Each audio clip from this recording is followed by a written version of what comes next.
After Saori had accepted Silvia's gracious offer, the three ladies ran through the company building to find Mr. Junwon in his office. He was startled by their excited and loud appearance in his office. "What's got you ladies so excited?" Mr. Junwon said with a sassy undertone. "I accepted Silvia's offer," Saori said with a gentle smile on her face. Mr. Junwon stiffened in surprise, but he quickly relaxed. "Well then, I think a few days off for you ladies are in order." Mr. Junwon leaned over and rested his chin in his hand. "That will definitely help, but shouldn't we get some more people? Moving requires a lot of labor," Elaine commented.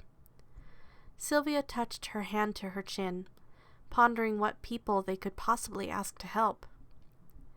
"I could hire some movers with my savings," Saori offered. "But that money is for your next apartment," Silvia said sternly, on the verge of refusing. "Yesterday, Mr. Junwon said he felt I should take as much time to find a home that will work for me and manage my stress. I'm sure that living with you will help me with that," Saori said, grabbing Silvia's hand. "Okay. I think the movers will be a big help, at the very least, to get all your furniture into the apartment." Silvia lifted Saori's hand and squeezed it with a smile on her face. "I guess your apartment is up a few levels, huh?" Elaine said with a suggestive lilt to her tone. She knew the higher the floor number, the more expensive and luxurious the apartment, depending on the complex. "You could say that," Silvia blushed, still not completely ready to say where her apartment was. "So, Saori, once you schedule with the movers, pass me the phone for my address." "How about we do it now? After all, we need to go get our bags." Saori's comment was cut off by a stern voice that the ladies almost forgot about. "And move your essentials into a company van?" Mr. Sojun stated, standing from his desk.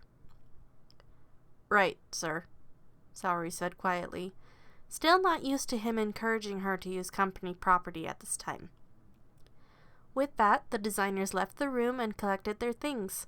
Then, Saori led the way to the empty meeting room that she had been loaned for the past few days. With full arms and suitcases in tow, they went down to the garage to use a company van. Elaine volunteered to load up the boxes and told the other two to order the movers now. They agreed, and when Silvia got the phone, she quietly gave the address. But both Saori and Elaine swore that they heard Silvia say sweet. They piled in the car, and Silvia punched the address into the car's GPS. They drove out onto the streets of Seoul, following the GPS's directions. When they stopped in front of the ornate building, Elaine gasped. "Is this really the place?" "Yeah, my apartment was set up for me by Halavar," Silvia said, stepping out of the car. "Well, that explains a bit," Saori mumbled as she walked around to the trunk.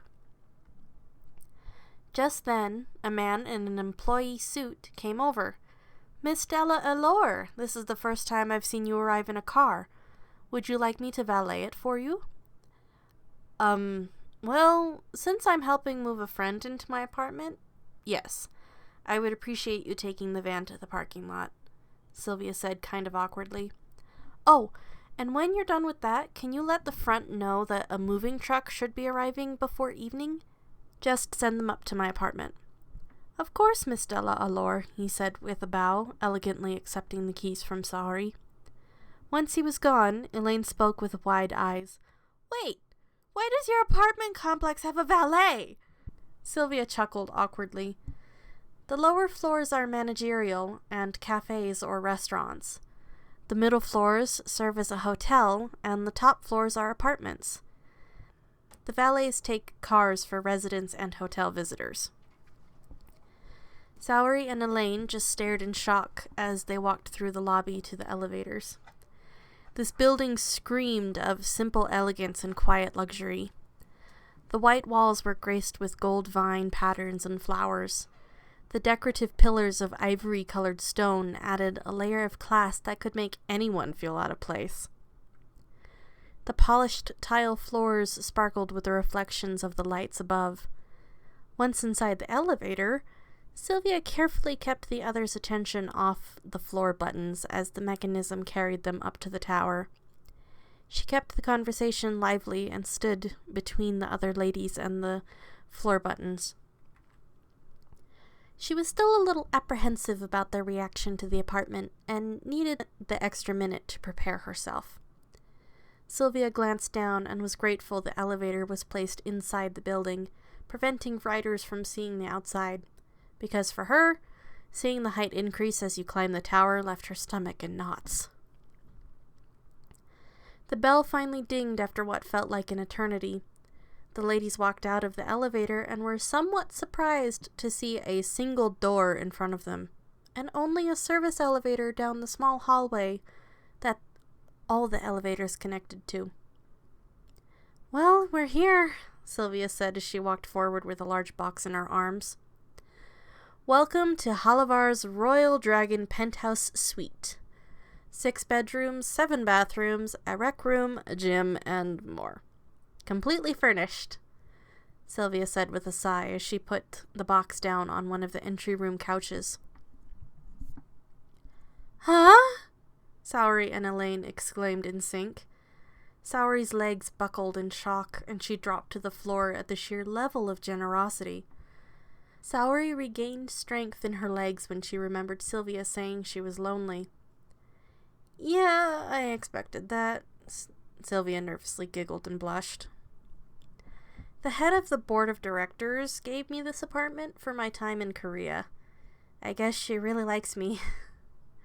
Silvia shifted anxiously as she watched Elaine tentatively walk into the great room. "Likes you? What would love look like? Why didn't you tell me about this awesome pad before?" Elaine excitedly shouted. She bounced towards Silvia as she took in the extravagance of the great room. The walls were colored in off-white with a blue tint. They had similar gold details as the lobby, but the design was swirling patterns like that of drawn wind. Silvia giggled at Elaine's amazement. "Can we get you settled, Saori?" Silvia sweetly asked as she turned. She was sure the shock hadn't worn off since Saori hadn't moved yet. Saori picked herself up off the floor and nodded. Silvia gestured to the stairs that led to what Saori thought was only a loft. "Most of the bedrooms are upstairs, but you can pick whichever one you want. I chose one with a bay window seat." Elaine's eyes sparkled. "You mean to tell me you got not 1, but 2 floors all to yourself?" Silvia nodded, her ears still red. "You can see why I said I was lonely." After that, Silvia gave the ladies a mini tour of the apartment. Saori chose a room with a small garden balcony and several bookshelves, which happened to be the room right next to Silvia's. The girls continued to gaze in amazement at the subtle extravagance of the space. The banisters were colored ice gold, and the phenals were dragon heads sculpted with serene expressions. "Maybe I should cancel my lease and move in," Elaine joked. "You should," Silvia smiled. "We would have more than enough space." "Where will I put my furniture?" Saori asked after they put away her essentials. "Well, we could add it to the existing furniture or move some of what's in here to another room so that it's more familiar for you. There's another room that's kind of sparse. We could start in there, but I'll let you choose," Silvia explained. Just then they heard a gentle jingle come from outside the bedroom doors. "That must be the movers," Silvia said as she left the room. Shortly after, the walkways were filled with heavy foot traffic as Saori directed her belongings into the bedrooms. Meanwhile, Elaine and Silvia ordered food as a thank you for the movers and set up the table for themselves. The move was finished quickly, and the ladies were able to enjoy their evening together. The movers gratefully accepted the food and scurried off to their next job. Once Saori was completely settled in, the ladies began to chat. They were quickly becoming good friends, and Saori opened up to Silvia and Elaine about her recent struggles. They were able to share many personal experiences, and before they knew it, night had arrived. Saori retired to her new room, and Silvia invited Elaine to stay in a guest bedroom for the night. Mr. Junwon was surprised to see them enter the building the following day, but he was grateful because he had completely forgotten about the company party he had ordered. So now he was swamped with extra work, double-checking debut preparations, schedules, and now figuring out the details for the party. Mr. Junwon walked into the conference room filled with the Dreams team and sighed as all eyes turned to him. "Everyone, you may remember the company party that I announced last month. Well, unfortunately, in the whirlwind of preparations, I haven't found a room we can use as a company." Everyone was quiet, but accepted that the party might not happen. As the silence continued, an idea sparked in Silvia's mind, and she whispered it to Saori. Almost instantly she nodded, and Silvia walked forward with a large, pleasant smile. "We can use my apartment, Mr. Junwon," Silvia said plainly. "Are you sure? I mean, you just moved in, Saori, and most apartments can't fit this many people," Mr. Junwon asked, confused and slightly concerned. Elaine burst out in playful laughter. "Oh, believe me, sir, Silvia's apartment won't have a problem holding the entire Dreams team. Tell him, Sil." Silvia blushed, then turned slightly away from Mr. Junwon and toward the crowd.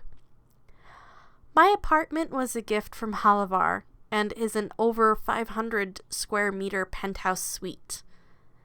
This many people will help it feel full and warm with plenty of room to spare." The entire room was shocked into silence, which Minsol broke.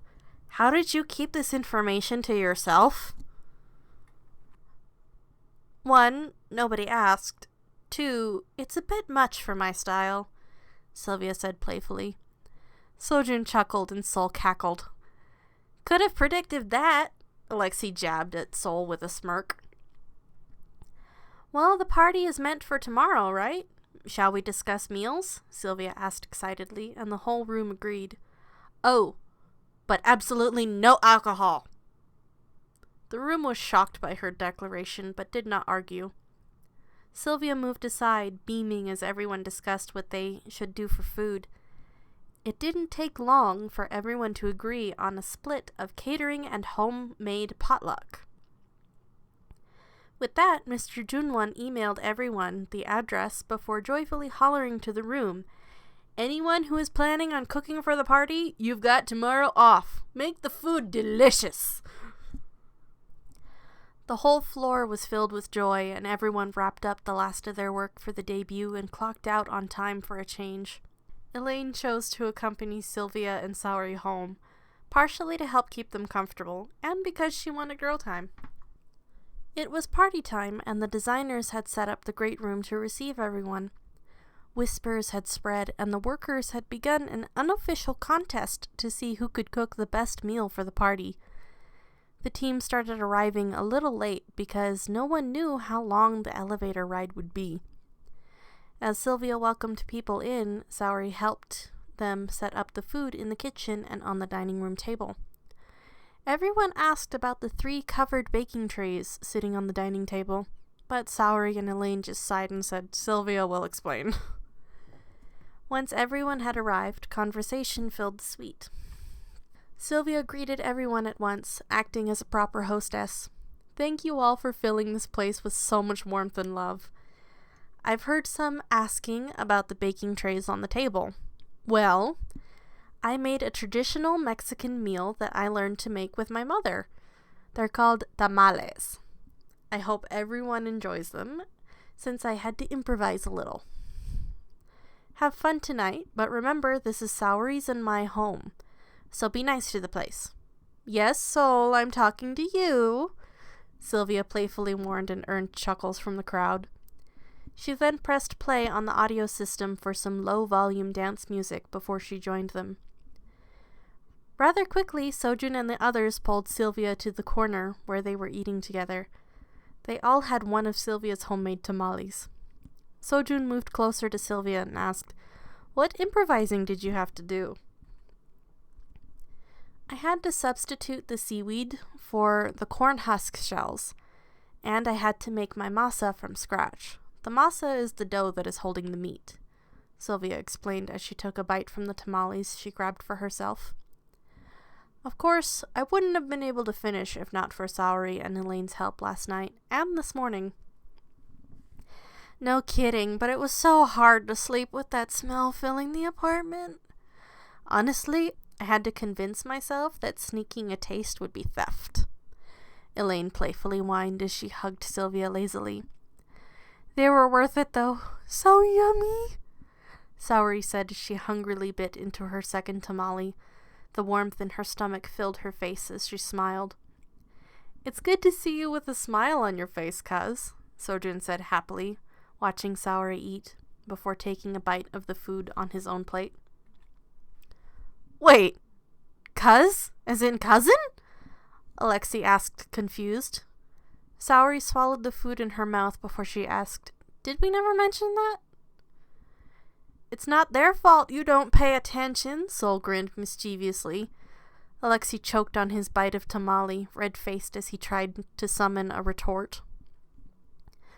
Most of the circle shook their heads. Elaine giggled and changed topics, and the night carried on with everyone enjoying each other's company. Many came over to Silvia and thanked her for forbidding alcohol, because everyone was interacting and would remember it all the next day. As the party wound down for the night, and some began to leave, the designers and members were sitting by the fire pit in the lounge area on the full-sized outdoor balcony. I'm so glad I got transferred when I did. This is one of the nicest company parties I've ever been to, Elaine offhandedly said. Huh? Transferred? Silvia asked, turning to Elaine. Sojun instinctually turned when he heard Silvia speak. Yeah, a lot of designer contracts have them being loaned out to companies that can use their talents. At least, if their manager feels like that's a better fit for the designer at the time. Saori explained. I've seen a lot of designers get moved around during their careers. Well, that makes me nervous, Silvia said plainly. Why's that? Sojun asked, leaning closer to the ladies. Because although it wasn't written like that in my contract, my position here is based on Halavar's decision, so I guess I could be pulled from here whenever they think somewhere will be a better fit for me, Silvia said, feeling slightly disheartened by it all. Sojun didn't speak, but Saori noticed fear in his eyes. I think that is far down the road. I mean, why give you this penthouse if they're planning on pulling you so soon? Silvia smiled at Saori, who then got up, walked over to her cousin Sojun, and invited him over to the railing. Sojun eyed Saori, curious. What's up? Not sure. I'm just curious. Why you looked scared when Silvia said she could be transferred away from here, Saori said quietly, trying to give them privacy at the edge of the balcony. Well, she's made the company such a warm place for me and the guys, Sojun started. That's not what I mean, June. Saori cut him off. Sojun stayed quiet, confused. I know you better than that. Level with me. She means more to you than a coworker that is kind and warm. Sojun looked down at his drink. I'm not sure, cuz. I just feel so calm and yet dizzy when I look at her. But at the same time, her presence feels familiar. I really don't know. I just want to be around her for a long time. Saori's eyes widened and she smiled. That is very sweet, and I can relate. Her energy is familiar and calming. I'm glad she makes you smile, June. Saori returned to the party while Sojun finished his drink while overlooking the city below. Everything that had been troubling him felt so far away from up here. Silvia walked up next to him, resting her arms on the balcony. The city looks so dreamy from up here, almost like a sky of stars. Imagine how many people's dreams must be down there, Silvia gushed. Sojun was overtaken by her presence. His whole world felt so vibrant with her here. A January breeze blew over the balcony and Silvia shivered. Aren't you cold over here? My hands are freezing. Sojun gently held one of her hands in his. I can warm them for you. Silvia looked up at him. the city lights sparkling in her eyes. It was as if he could see the whole world through her. Realization sunk in as her cold fingers rested against his. His eyes widened and he withdrew his hand. "I'm sorry, He sputtered, his face hot with embarrassment. Silvia shook her head. "It's all right. You didn't make me uncomfortable. Let's go back to the fire where it's warm." As she strode over to the last of the guests, he looked back out towards the city. Millions of dreams were down there, but his was right here.